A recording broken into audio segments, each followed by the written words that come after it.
Puta madre. Ya la consola.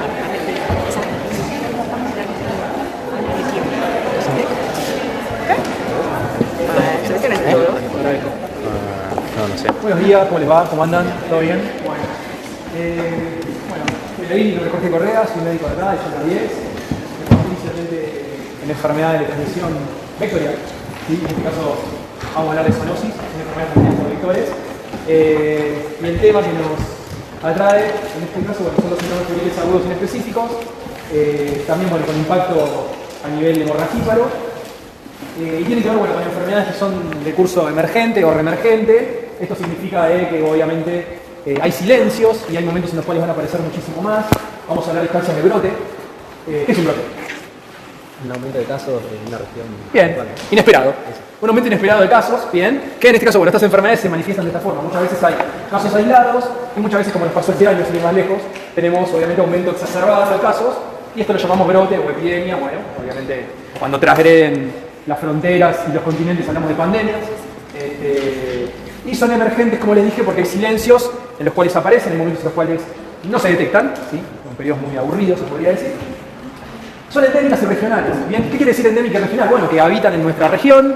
Ya no vamos a hablar de fronteras, porque obviamente lo que tenemos hoy, por ejemplo, un brote de dengue de Zika en Brasil puede hacernos impacto, un brote de dengue de Zika en Bolivia puede hacer impacto, hay un brote obviamente de un paciente que venga dentro del periodo de incubación del sudeste asiático, porque hoy desde acá el sudeste asiático hay 48, 72 horas, depende cómo van los transbordos y todo lo que tiene que ver con moverte de un hemisferio a otro, pero bueno, el hecho es que, obviamente, como son periodos de incubación que son más largos que los viajes, obviamente también tenemos que pensar en el antecedente epidemiológico del viaje, ¿no?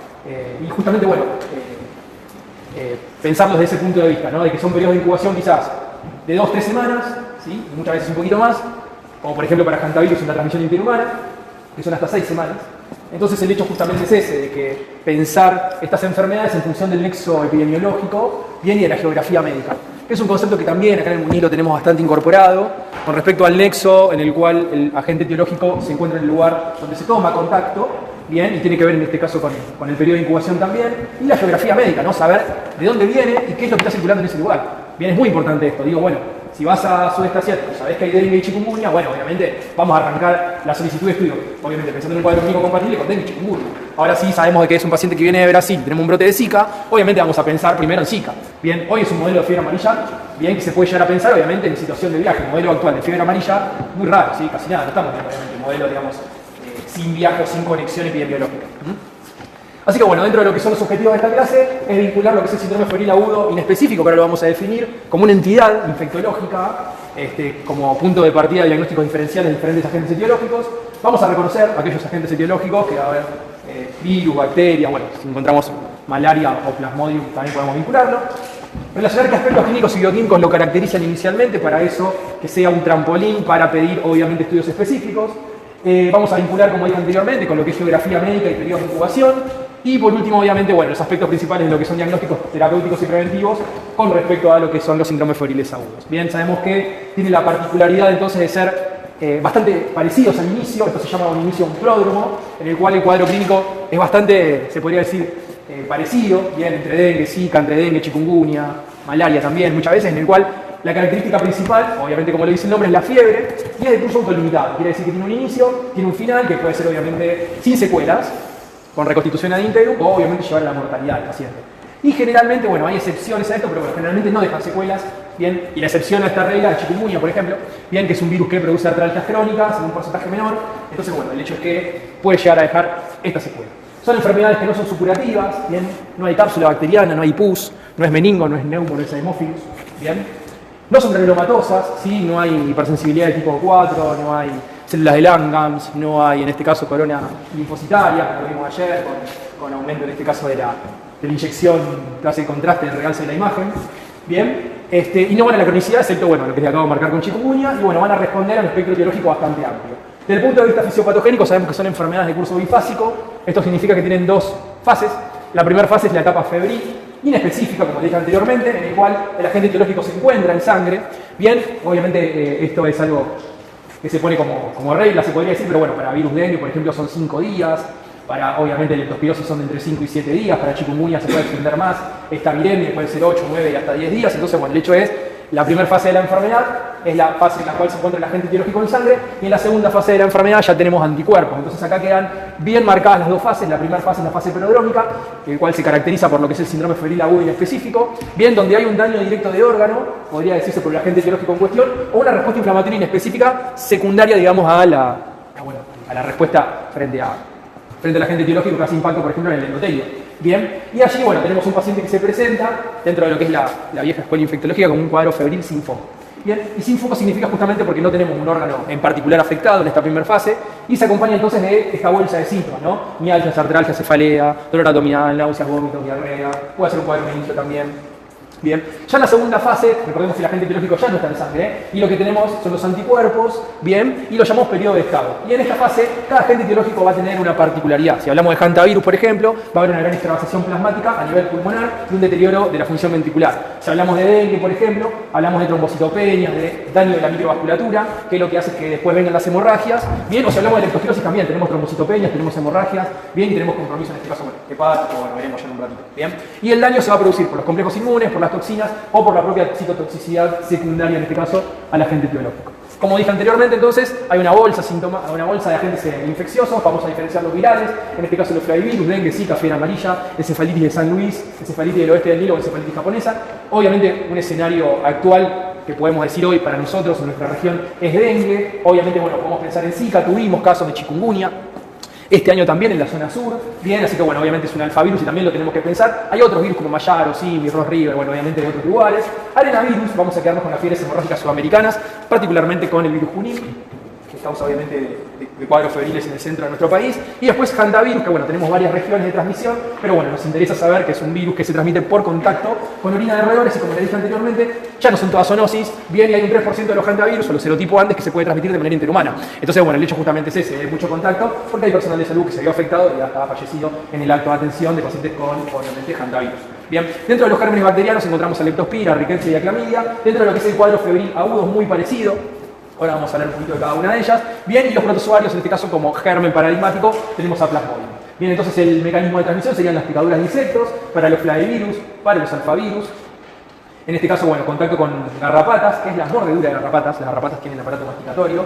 Las primeras 72 horas succionan y a partir de las otras, a partir de más de las 72 horas puede decir que se puede liberar el agente etiológico. Y el que más pensamos en este caso son las rickettsias, bien, que es contacto con, se podría decir, garrapatas.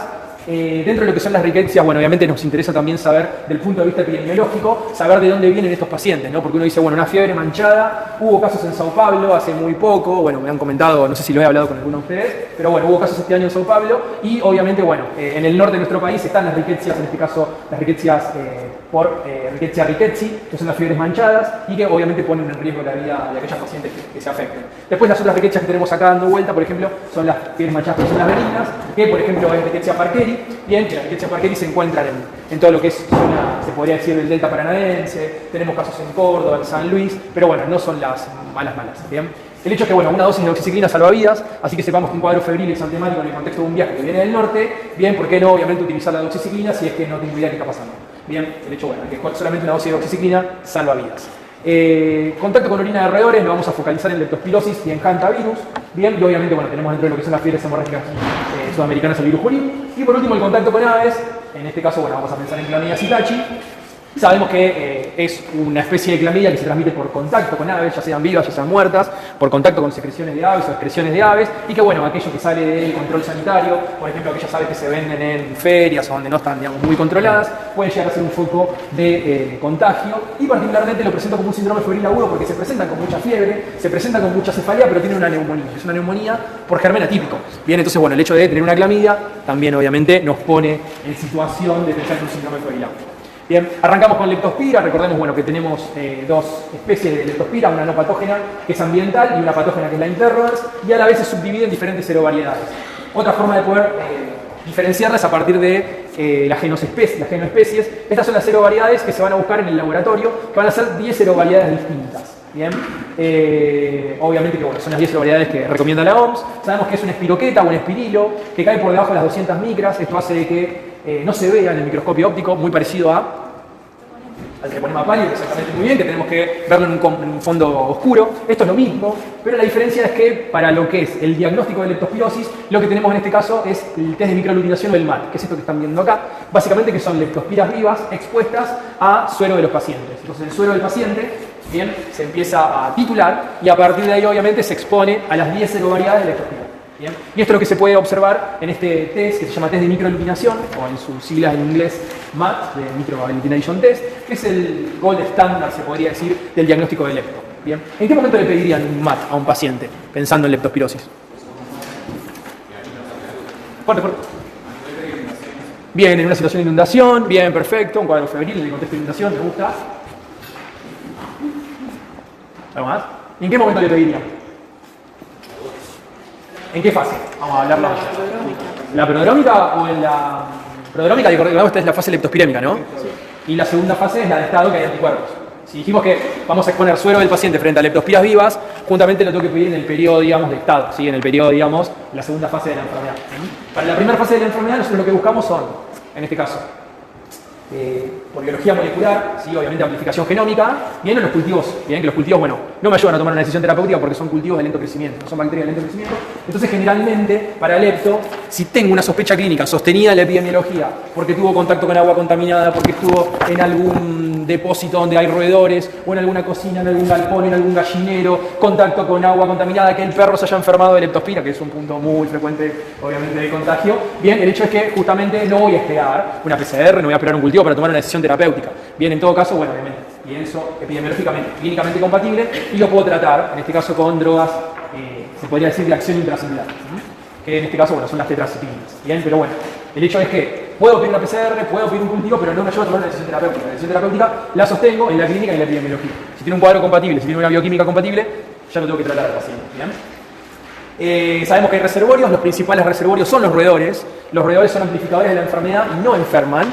Y hablamos de los roedores, se podría decir los roedores de ciudad, los roedores urbanos. Género Ratus, bien, con doble T, Ratus o Ratus norvegicus, bien. Ellas contaminan con su orina el ambiente y el ambiente contaminado, contacto con agua estancada, veterinarios, obviamente, bueno, aquellos pacientes que trabajan, por ejemplo, aquellas personas que trabajan en la construcción, ¿sí? O aquellas personas que, por ejemplo, trabajan en, bueno, veterinarios lo dijo, contacto con otro tipo de animales, ganados, es probable que sean fuente de contagio, ¿sí?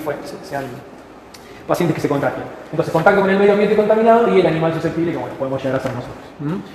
Como dijo acá el compañero muy bien, sí, dentro de lo que es la epidemiología sabemos que se vincula a desastres, a catástrofes. Una de ellas son las inundaciones. Fíjense, bueno, diferentes tipos de inundaciones que hemos tenido.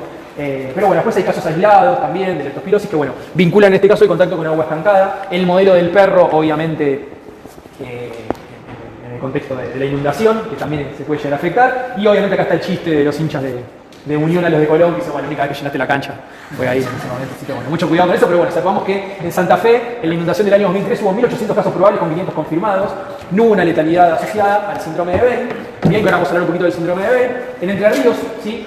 Cuando desbordó el río Paraná, hubo 700 casos. Y en el 2010, fíjense que apareció una forma, se podría decir, de mortalidad distinta, que es la hemorragia pulmonar.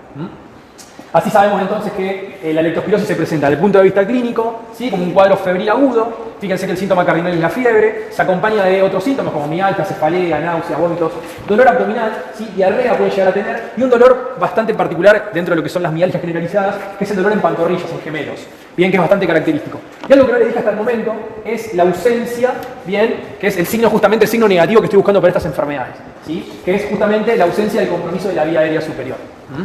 Y esto es de mucha importancia, lo dejé para este momento casualmente y a propósito porque justamente me diferencia, ¿sí? Agentes etiológicos, digamos, que afectan la vía aérea superior y que producen cuadro febril. Bien, ¿de quién puedo estar hablando? Compromiso de vía aérea superior y todo. ¿No? ¿Por qué? Bueno, un cuadro febril, una neumonía neumocóxica. Sí, en su inicio sí, pero tenés que tener una neumonía ya clavada, ¿no? Con dolor, con fiebre, con puntada de costado. ¿Quién? ¿Qué virus? Bien. Exacto. Coronavirus, sí, influenza por influenza, rino, adeno, todo lo que son los virus respiratorios que comprometen la vía aérea superior. Influenza les podría decir que produce mucha cefalea y mucho dolor muscular generalizado, pero bueno, catarro de vía aérea lo tengo. Tengo un hisopado positivo seguramente. Bien. En la segunda fase, o en la fase sindromática o el periodo de estado, fíjense que tenemos compromiso de distintos órganos. Dentro de lo que es el cuadro clínico general de electro, ¿sí? Sepamos de que compromete múltiples órganos y sistemas, pero el órgano principal, o los dos órganos principales, es el hígado, bien, produciendo una hepatitis colestásica. Bien, y esta colestasis que tiene es con aumento de la bilirrubina en su fracción directa, es decir, no está afectada la conjugación, bien, pero sí está afectada en este caso la obstrucción y el aumento de la bilirrubina expresa en este caso la obstrucción de los canalículos biliares. Por eso tenemos un aumento de la bilirrubina en su fracción directa. Es una hepatitis febril, bien, de ahí el diagnóstico diferencial con otras hepatitis febriles. ¿Cuáles son las causas de hepatitis febril? Hepatitis A, las transaminasas, ¿cuánto están? Por 10, por 20, bien, me gusta. ¿Qué más? Una que acabo de nombrar hace un ratito, que es una hepatitis febril. Que hay vacuna. Tiene amarilla, muy bien, hepatitis febril, pero las transaminasas están elevadísimas. De hecho, cuando arranca a ver y a estudiar esos cuadros, en principio pensaban que era fiebre amarilla.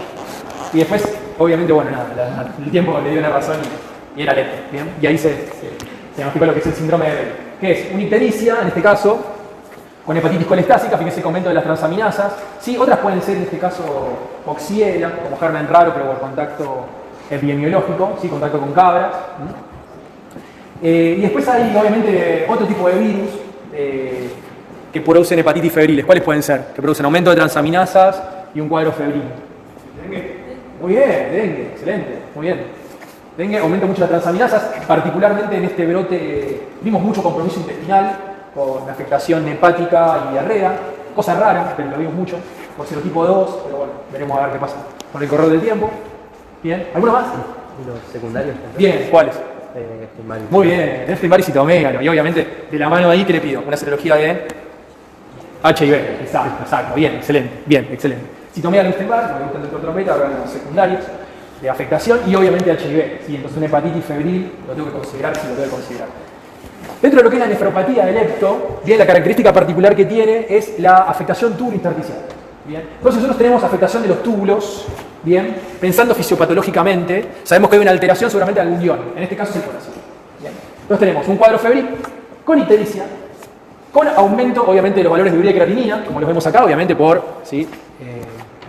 Compromiso renal, y tenemos una nefritis intersticial que me produce justamente una alteración ¿sí? del potasio. Bien. Después puede ir a una glomerulonefritis, pero inicialmente una tubular intersticial que puede terminar en una necrosis tubular aguda. Ojo, no es moco de pavo. Y de hecho, la característica del lepto en particular es que no tiene una insuficiencia renal no ligúrica.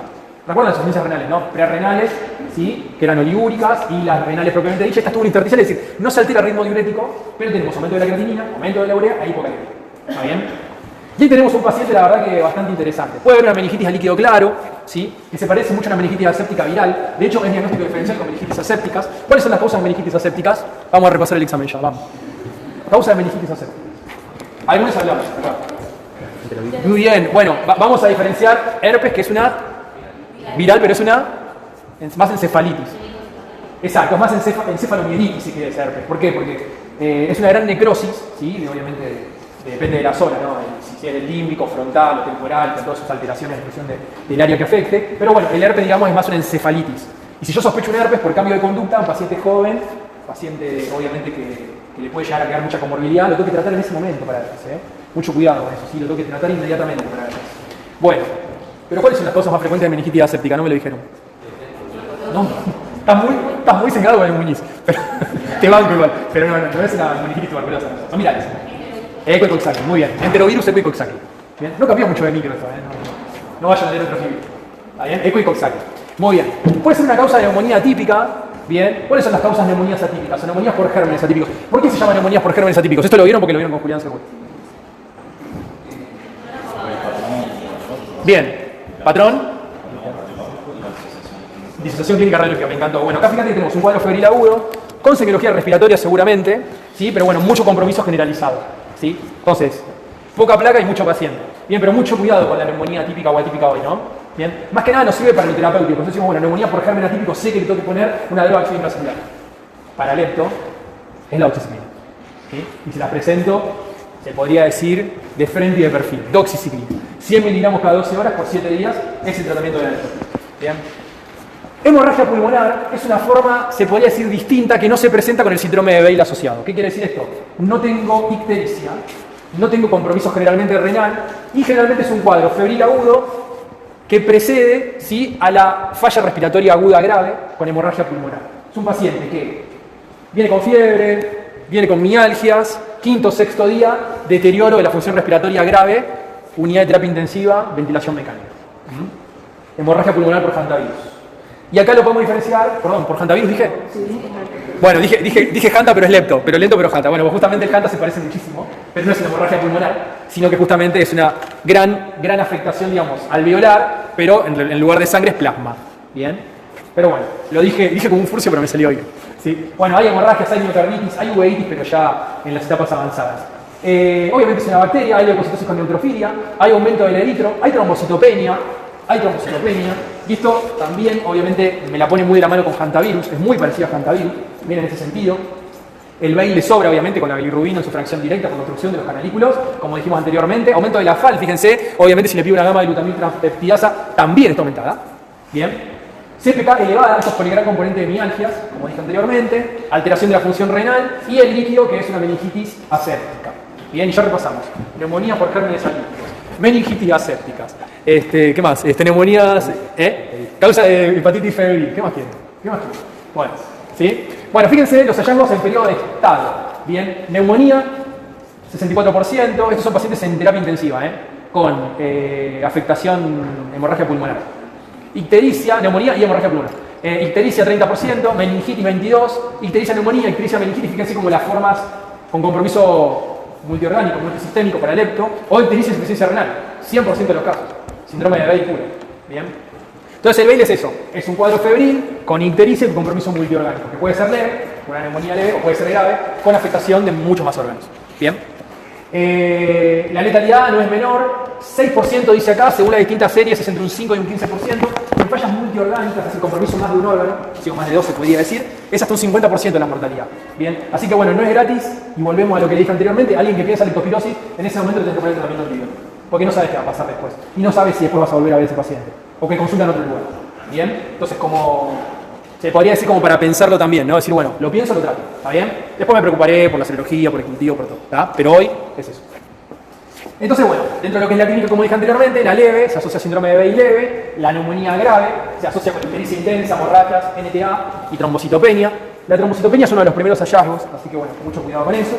Y el tercero es la hemorragia pulmonar, que no tiene ictericia, bien, ni hemorragia ni insuficiencia renal trombocitopenia, pero bueno, es una neumonía grave en la comunidad. ¿Estamos bien hasta acá? Bien. Ahora, los pacientes internados, fíjense las neumonías, ¿no? Neumonías bilaterales, neumonías consolidativas, bien, acá hay broncograma, bien.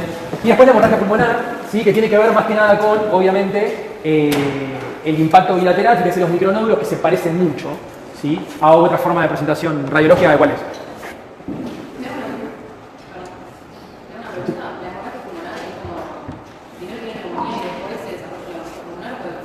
No, es un paciente que tiene un cuadro febril agudo, tiene una fase prodrómica y después rápidamente deteriora lo respiratorio. Digamos, es como que la fase, digamos, pulmonar o la hemorragia pulmonar está antecedida por el cuadro febril.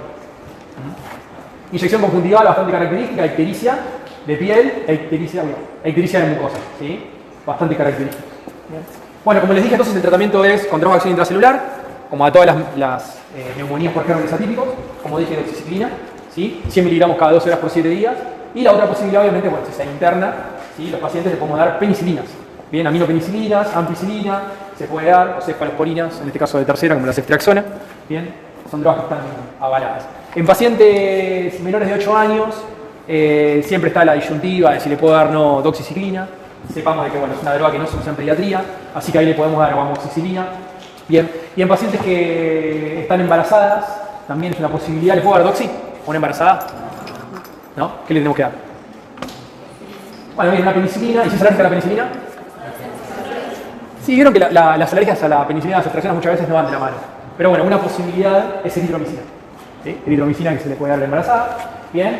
Ya dije todo. ¿Sí? Doxiciclina. Y la quimioprofilaxis. De repente situación basa de campamento. Llovió. Tomaste contacto con agua en una zona que sabés que hay casos. Bueno. En esa situación, sí, obviamente se descarta enfermedad, se puede hacer quimioprofilaxis. Bien, que es la monodosis de doxiciclina semanal. Inundación, por ejemplo. ¿sí? O aquella paciente que hace actividad, contacto con agua, no sé, de remo, canotaje, esquí, bueno, todo lo que tiene que ver con contacto con agua. Bien, obviamente también se le puede dar una profilaxis semanal de doxiciclina.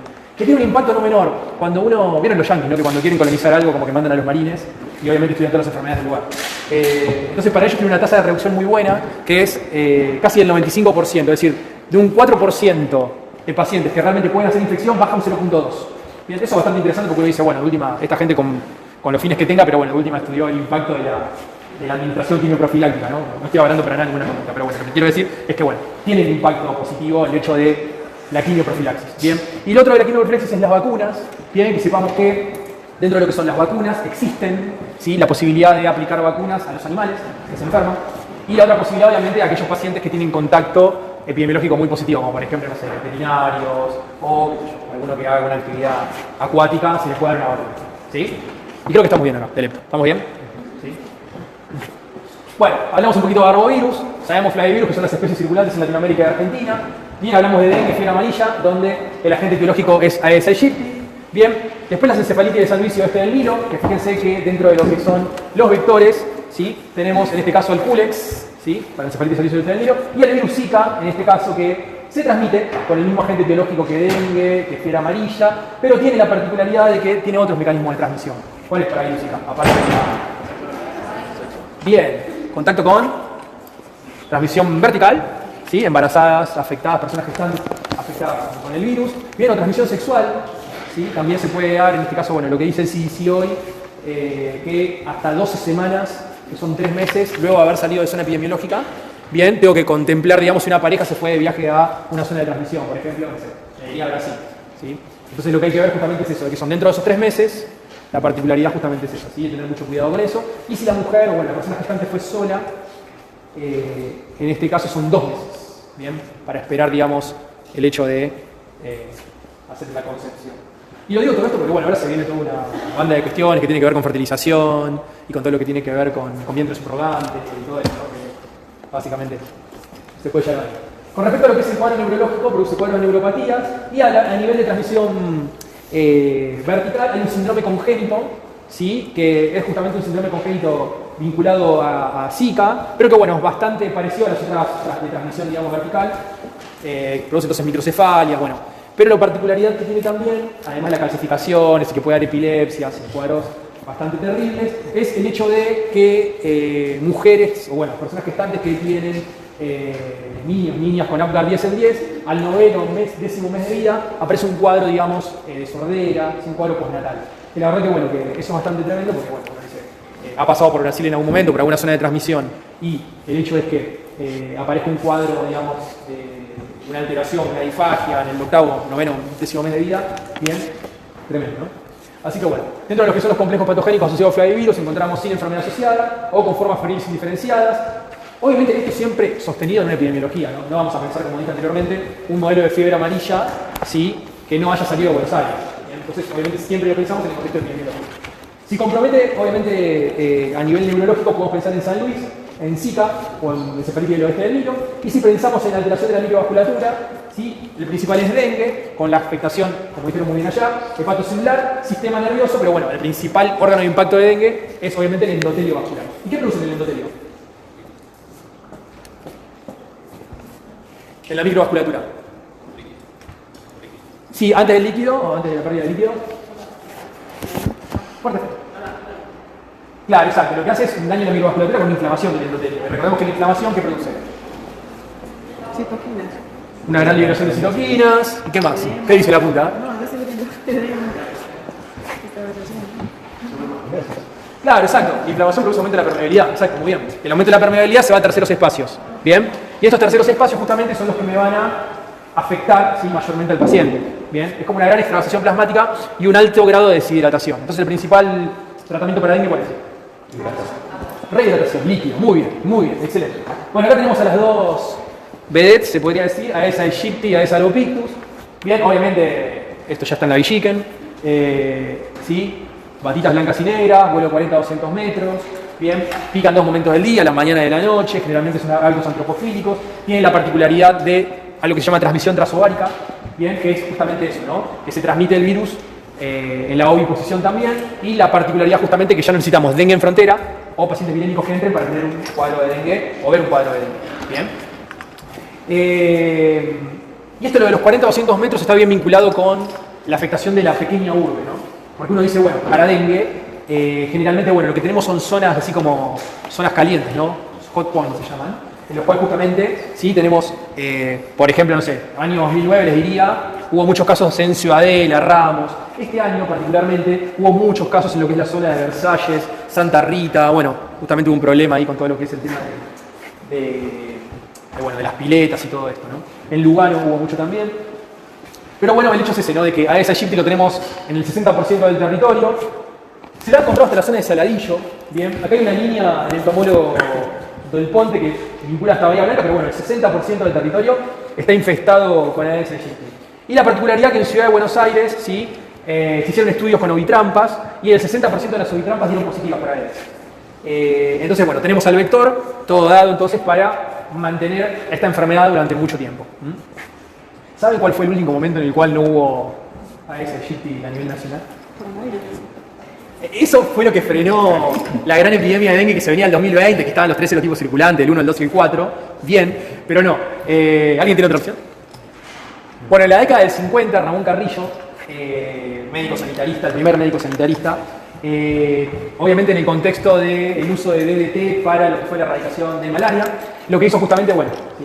Al actuar con este insecticida que hoy ya está totalmente prohibido, pero bueno, el hecho es que esa fue la única vez que se controló, se podría decir, este vector y como que disminuyeron mucho los casos de dengue. A partir del año 90 ya se reinstaló, se podría decir, el vector, en el 60% de las ovitrampas ya dan positivo en Ciudad de Buenos Aires, y se podría decir que, bueno, del año 90 para acá, hace 30 años que tenemos al vector, y obviamente, bueno, ya necesitamos entender que no necesitamos dengue en frontera para tener casos de dengue. Bien, entonces, ¿de qué depende la aparición de este tipo de enfermedades? Obviamente, el aumento de la oferta viral, es decir, que vengan pacientes virémicos, que tengamos al vector, que ya dijimos que lo tenemos y estamos súper seguros de eso, bien, en el 60% de nuestro territorio. Dijimos, obviamente, lo del flujo de viajeros y lo de los periodos de incubación. No necesitamos ya, obviamente, saber más que viajar en el contexto, obviamente, dentro del periodo de incubación hace que podamos ver estas enfermedades que antes no las veíamos.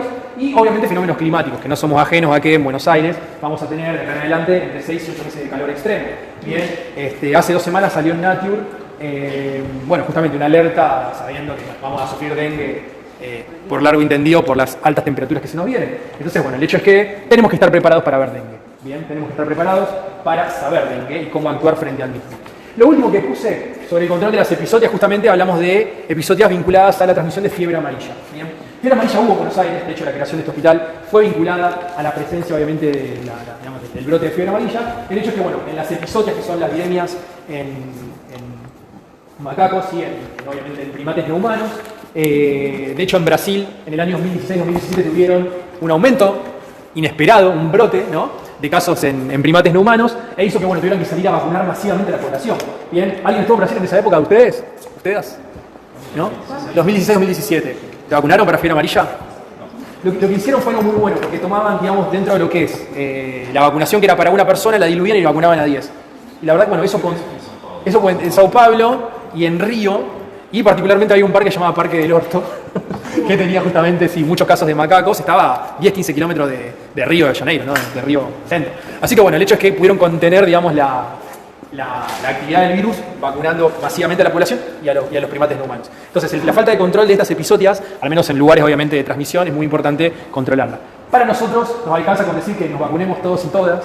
Así que no está vacunado para fiebre amarilla, les invito a que pasen por el vacunatorio del Hospital Muñiz, que se anoten y que se vacunen para fiebre amarilla. Bien, porque es muy importante vacunarse para fiebre amarilla sabiendo de que estamos en inminente riesgo de que pueda llegar a suceder nuevamente. ¿Bien? Perfecto. Bueno, vamos a la enfermedad de la microvasculatura. ¿Sí? ¿Estamos bien hasta acá? Están muy cagados a palos, ¿eh? Perdón que lo diga, pero están cagadísimos a palos. No me contestaron una pregunta, no se queden con el librito. Vamos a ponerle más ojo. Bueno, epidemiología de dengue. Perdón. Bueno, epidemiología de dengue. 100 países, ¿sí? Fíjense, más de 100 millones de afectados. ¿Sí? América, sudeste asiático, costa pacífica. 10 isotermas por encima, 10 isotermas por debajo del trópico de Capricornio. Es el lugar de mayor impacto de dengue. ¿Bien? Esto no sale de la guía. ¿Sí? Recordemos etapa febril, prodrómica. Síntomas, obviamente, cardinales de dengue. ¿Cuáles son los síntomas de dengue? Fiebre, síntoma cardinal. ¿Qué más? Ah, se está despertando. Están despertando. Muy bien, a mí me gusta. Bueno, recordemos que desde el punto de vista bioquímico, sí, el hematocrito tiende a aumentar, y esto es por la extravasación plasmática, por el daño del órgano endotelial.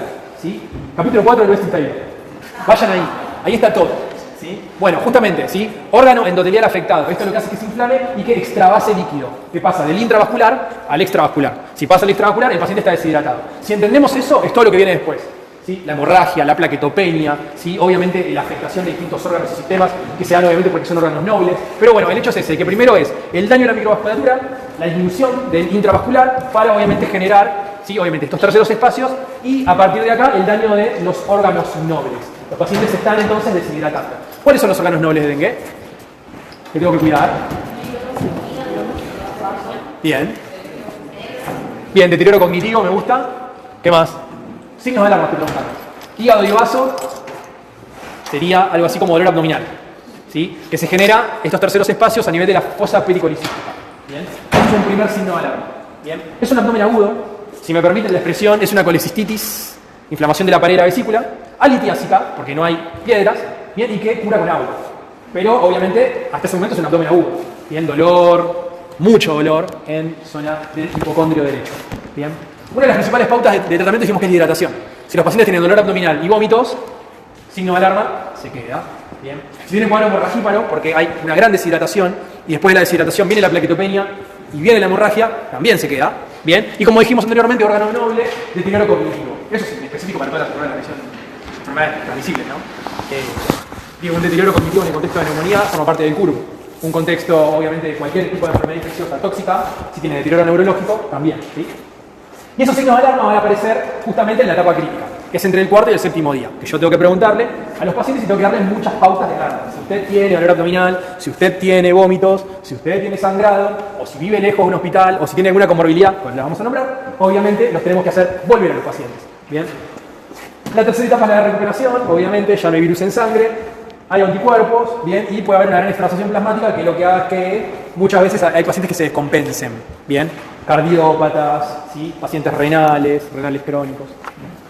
Ahí tenemos a los signos de alarma, ¿sí? Dolor abdominal, derrames. Bueno, derrames es así, derrame pleural, pericárdico, ¿bien? Sangrado mucosa, somnolencia, irritabilidad, deterioro neurológico, hepatomegalia, y después la regla del 50. Esta me gusta decirla siempre acá. ¿Sí? 50 hematocrito o más, o menos de 50.000 plaquetas. Cualquiera de estas dos situaciones también es un signo de alarma y también se interna. ¿Bien? ¿Se internan para qué? ¿Para el tratamiento específico para dengue? ¿Para? Claro, para hidratar de manera endovenosa, ¿sí? Cosa que lo que no puedo hacer en la casa, ¿sí? Lo hidrato de manera endovenosa, y la particularidad que tiene es que lo que tengo que hacer es qué es lo que no hago con un paciente con dengue. Pues le digo, bueno, no te hidrato, te llamo por teléfono, pero ¿qué es lo que no tenés que hacer? Pensando todo lo que vengo diciendo, ¿no? Vamos. Bueno, por ejemplo, si vas en moto, usa casco. Y si no, no andes en moto porque si te das con 20.000 plaquetas te puede hacer una hemorragia. Me gusta. Bien, exacto. Que no tome drogas, digamos, antiinflamatorias no esteroides. ¿Como cuáles? Aspirina, diclofenac, ibuprofeno. Bien, ¿y qué le voy a dar si no le puedo dar eso? Paracetamol. Bien, perfecto. ¿El único que le puedo dar? Sí. Alguna dipirona se puede dar. Muy bien, doctor. Muy bien, perfecto. ¿Inyectables le doy? Bien, ¿por qué? ¿Anti? Sí, tiene una plaquetopenia y probablemente con un inyectable, si le hago, exacto, si es que por la plaquetopenia sangra, se puede generar una fascitis, una infección profunda, ¿no? Una fascitis, obviamente, de piel y partes blandas o más profunda, ¿bien? Justamente fascitis. Muy bien, excelente. Entonces sabemos lo que hacemos, sabemos lo que no hacemos, y obviamente vamos a clasificar al dengue si no tiene signos de alarma, que ya sabemos cuáles son, y si tiene o no tiene comorbilidades. Y si tiene comorbilidades es como un signo de alarma más y hace que estos pacientes también se tengan que quedar, ¿bien? Embarazo menores de 3 meses, mayores de 70, obesidad, diabetes. Y esto, bueno, quizás es un foco para pensar, bueno, si tiene signos de alarma y está en una zona de una altísima infestación o de un gran componente, bueno, quizás es pasible de pensar de que quizás puedo vacunar a esa población. ¿Bien? Porque, bueno, algo que tenemos que empezar a hablar ahora es la vacuna de dengue. Que ya sabemos que hay 2 vacunas aprobadas, que sinceramente me preguntan, bueno, hay una que necesitas tener anticuerpos previos, ¿bien? Que es hay una de Sanofi, que es una vacuna, se podría decir que está hecha es una vacuna a virus vivo atenuado, que está hecha con la estructura de la vacuna de fiebre amarilla y que se le pusieron los otros serotipos y que tiene muy mala respuesta al serotipo 1 y 2. Y si nosotros registramos en nuestro país o en la región, el serotipo 1 y 2 es lo que más circula. Entonces quizás no es una vacuna que yo elegiría, al menos para contener o para tratar a un paciente que tenga factores de riesgo. Ahora ustedes me dicen, bueno, se va de viaje al sudeste asiático, donde circula serotipo 3 y 4, y tuvo dengue en algún momento, bueno, es una vacuna que yo se la podría dar.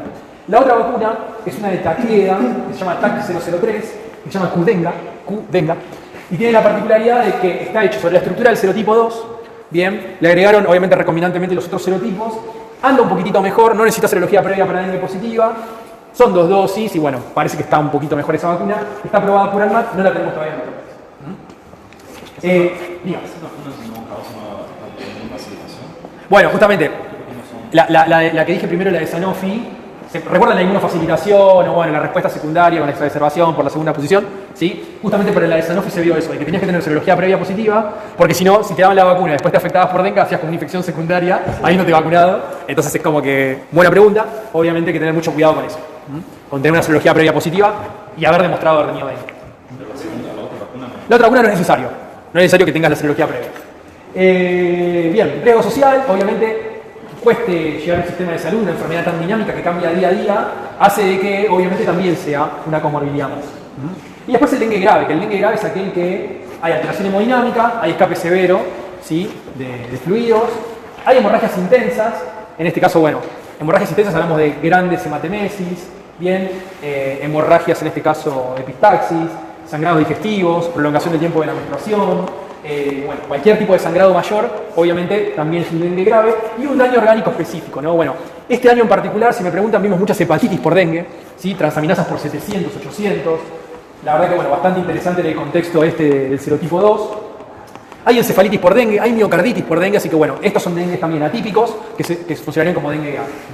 Bueno, etapa febril, fíjense con la dígito presión positiva, es bastante característica, eso por la vasocongestión, inyección conjuntival y obviamente, bueno, diferente de esto que es obviamente la fragilidad vascular con la presencia de sangrados en zonas de declives. Una zona de declive bastante interesante de evaluar siempre es la zona axilar o la otra son los miembros inferiores.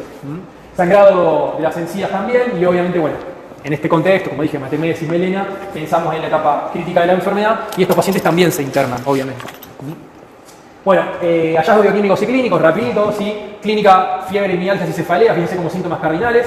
Sobre 227 pacientes atendidos en el año 2009.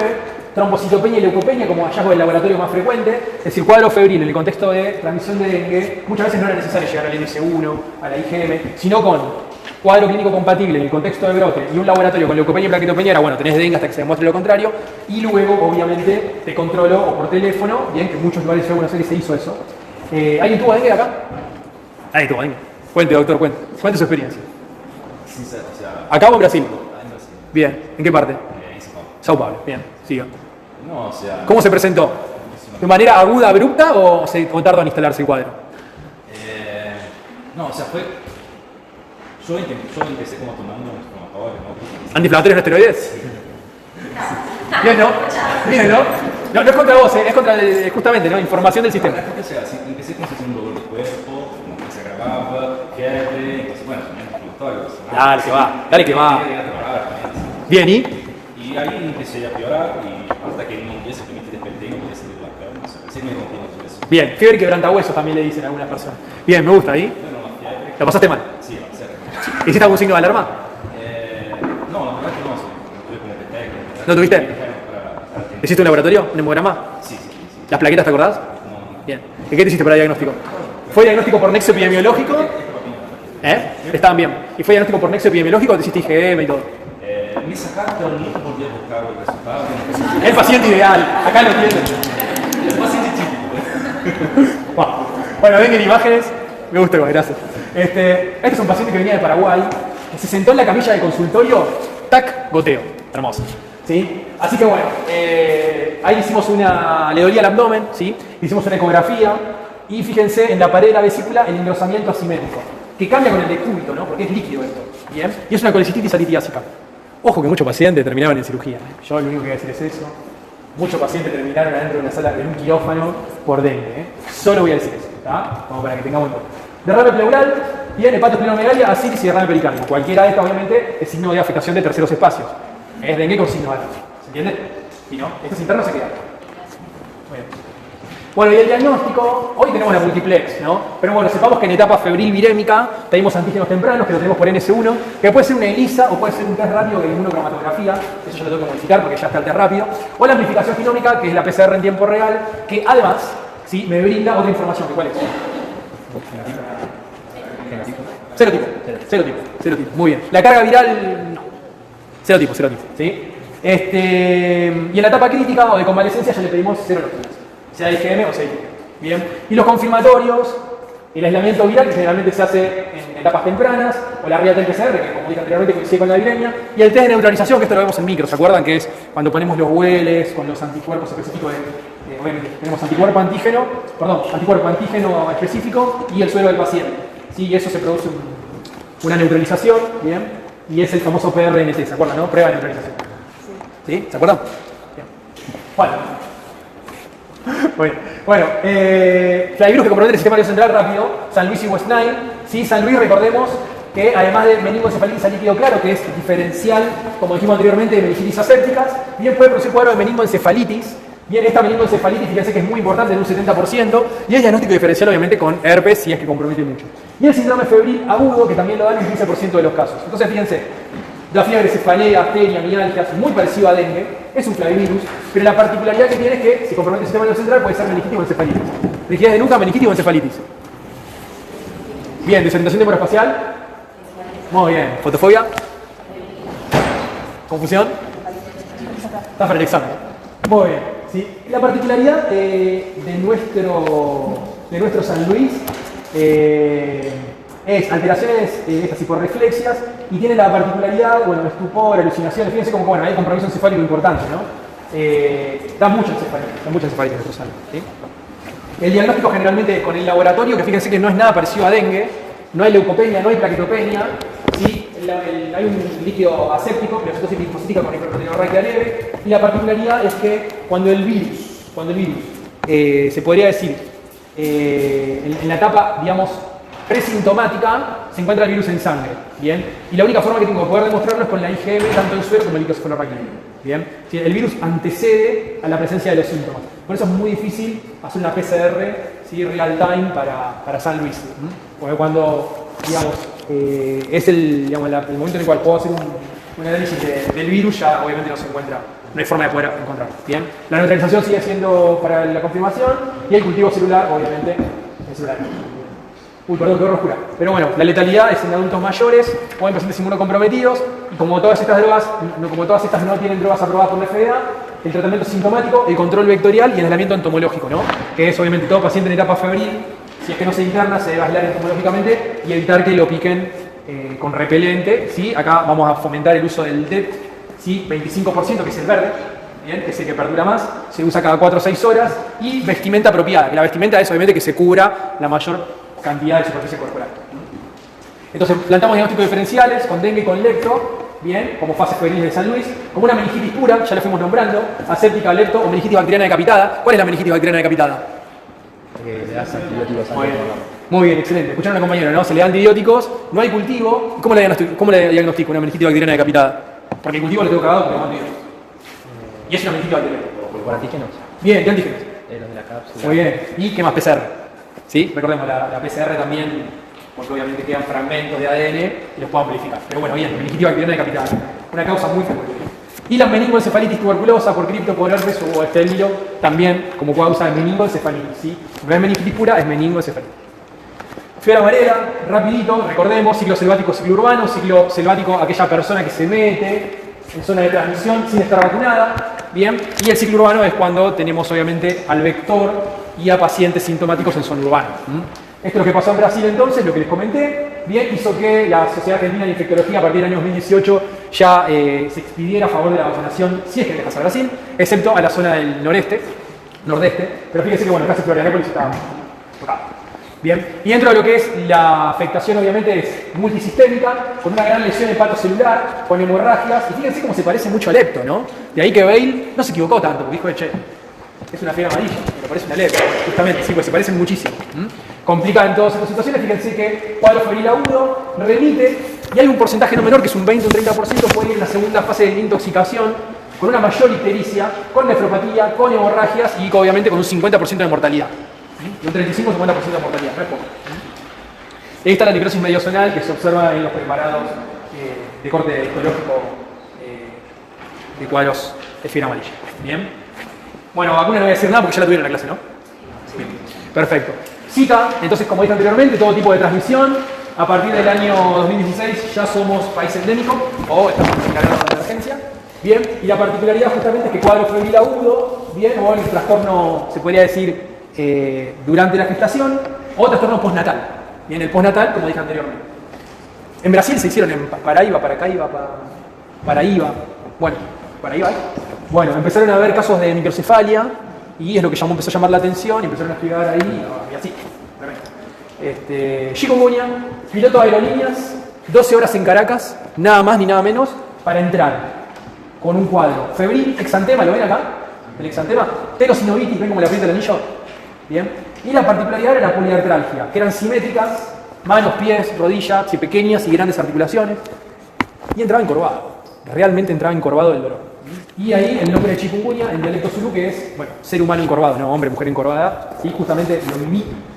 Este pobre hombre lo vivió en vivo, yo lo viví con él ahí en ese momento. Pero bueno, una gran particularidad es esta tenosinovitis, la inflamación de los tendones, y el exantema, que en este caso es maculopapular, pruriginoso, pero también puede haber células bullosas en pacientes. Y también aprendimos, este era otro paciente que vimos, que afecta articulaciones previamente dañadas. En este caso era un paciente que tenía una ruptura del tendón extensor medio de la mano derecha, y que, bueno, había tenido un chikungunya hacía un tiempo atrás, creo que eran 15 días atrás, le hicimos de todo y lo que pudimos ver es el edema de la articulación y después aprendimos que chikungunya produce apoptosis de las células sinoviales y que persisten las articulaciones. ¿Bien? Y ese es el carácter, justamente, y volvemos a la primera placa, de que puede llegar a producir, ¿sí?, artralgias subagudas crónicas. ¿Bien? Porque persisten las articulaciones. Y es muy interesante. Esto tuvimos oportunidad de publicarlo, si quieren buscarlo ahí en Medicina Buenos Aires, con un último artículo que publiqué con mi maestro Seiko, que fue y que me llevó por el lado de las zonas. Bueno, rapidito, fiebre hemorrágica argentina, centro de nuestro país, corredor cerealero. Recordemos el vector, son las excretas del Calomis laucha, Calomis masculinus, el famoso roedor de campo, colilargo, que a partir de estas excretas contamina ambientes, contamina alimentos, contamina galpones y obviamente en el contexto de la cosecha, bien, también pueden llegar a liberarse partículas virales, ¿sí?, obviamente que se encuentran en la sangre de estos roedores.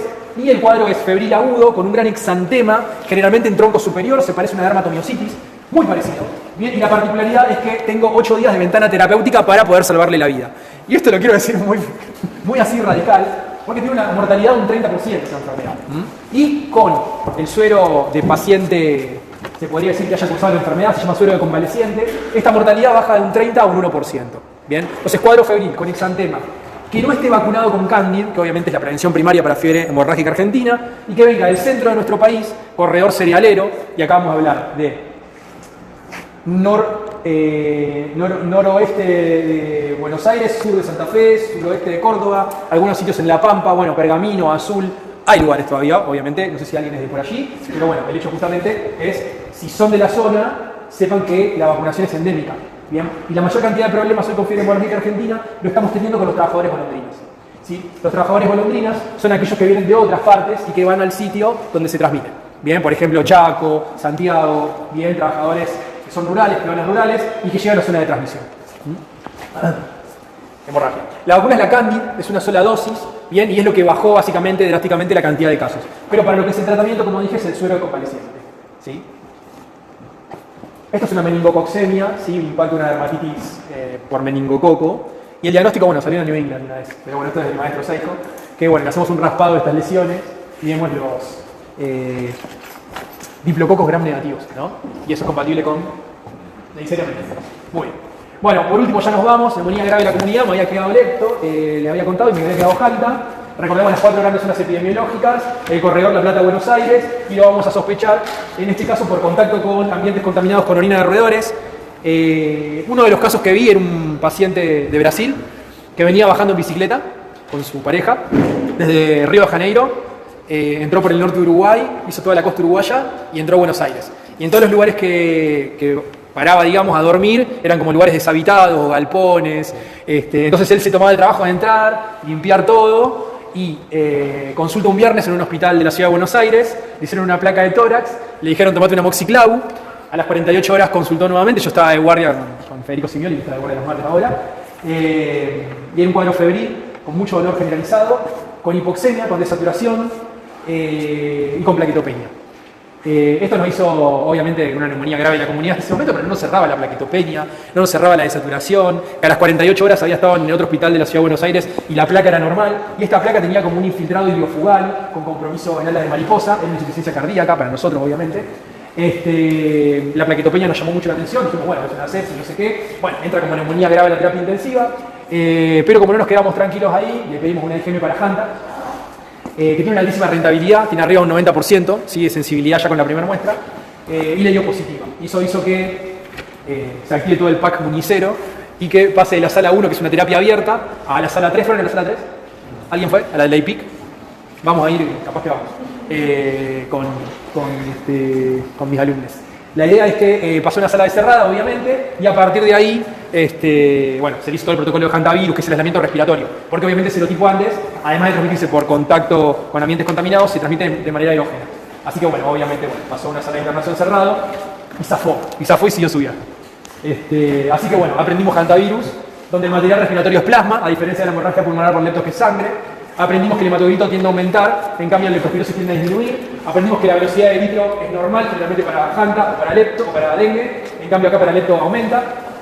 Y lo que buscamos son estos inmunocitos, que son células inmaduras en torrente circulatorio. Es como si fuesen inmunoblastos. La verdad que es bastante interesante porque, bueno, es un extendido y me aumenta muchísimo la chance de que sea un hantavirus. En cambio, bueno, en lepto encontramos la leucocitosis con neutrofilia. Y esta placa es hermosa, miren lo que dice. Bien, entonces para la primera fase de la enfermedad, ¿sí? PCR, que sería real time PCR, para lepto, para dengue, ¿sí? O real time PCR, ¿la tenían? ¿La tenían esta? La tenían, no la tenían, ya se me gusta, pero bueno, fíjense, el antígeno S1 o el test rápido para dengue, y el cultivo, en este caso para niños es un cultivo abierto. Acá les junté todo, les junté real time para dengue, Zika, fiebre amarilla, chikungunya, y si quiero le puedo agregar San Luis y West Nile. Bien, obviamente que bueno, acá no estoy hablando del test de neutralización, pero bueno, es el diagnóstico rápido. Tanto para la bacteriemia, para la viremia, se llama bacteriemia por lepto, leptospiremia, viremia, o para sitemia, que es el test rápido, en este caso para Plasmodium, que no voy a decir más nada. En la segunda fase de la enfermedad, sí tenemos al MAT, bien, como serología específica para lepto. El ELISA lo pueden encontrar, pero sepamos que el test diagnóstico por excelencia es el test de microproteinación. Y después inmunoglobulina M y G, para dengue, para Zika, para chikungunya, para fiebre amarilla, para Santis y para hantavirus. Y creo que con esto estamos ya cerrando con enfermedades transmitidas por garrapatas, como le dije anteriormente, ¿sí? Recordamos que existen las riquecias graves, solamente con una dosis de doxiciclina salvamos muchas vidas. Si vamos al norte, el último caso lo tuvimos en el Parque Nacional del Rey, viene una turista italiana en ocasión de viaje, se agarró una riqueciosis y nadie le dio una doxiciclina, y esa señora hoy es anatomía patológica, desgraciadamente. Fiebre, exantema, purpúrico, disminución de las plaquetas, una dosis de doxiciclina y no se discute más nada. ¿Bien? Fíjense los casos graves en niños y niñas de Jujuy, Salta, Tucumán. Riquezia, fiebres manchadas. Y la Parkeri, que es la benigna, que es en el delta de nuestro... Fíjense, estamos acá, en el delta, pero también puede ser en zona céntrica, en Córdoba, hay casos en el sur de Santa Fe, hay en San Luis, obviamente que son riquezas mucho más benignas, y lo que busco es la escara de inoculación, que es donde la garrapata muerde, como dije, a los primeros 3 días succiona, y a partir del tercer día empieza a inyectar. Bien. Esto también se cura con doxiciclina, pero es mucho más benigno, ¿sí? Por suerte, no hay una plaquetopenia asociada, sí hay exantema. Bien, recordemos que no supura, ¿sí? Pero que tiene esta probable escara de inoculación, que es como si fuese una necrosis, pero no tiene la corona linfocitaria, esta es una persona que viene de zona rural, ¿no? No tiene la corona, se podría decir, de vesículas alrededor, ni tampoco tiene mucho edema. ¿Y de quién lo puedo diferenciar? Si no tiene edema, no tiene las vesículas. ¿De qué otra enfermedad rural? Y no es una estafilococcea, porque no supura. Lo aclaré. Una enfermedad de transmisión rural. Dale que viene el convenio, dale que viene el convenio. No, micosis no, algo bacteriano. Factor edema, factor letal. No, leptospira no. No. Qué feo que lo digo. Factor edema, factor letal. Muy bien, Bacillus anthracis, ¿sí? Pero bueno, es un diagnóstico de diferencia, ¿sí? Anthrax cutáneo, ¿sí? Bueno, les agradezco muchísimo, sé que soportaron un montón de cosas, pero bueno, espero que haya quedado bien el concepto.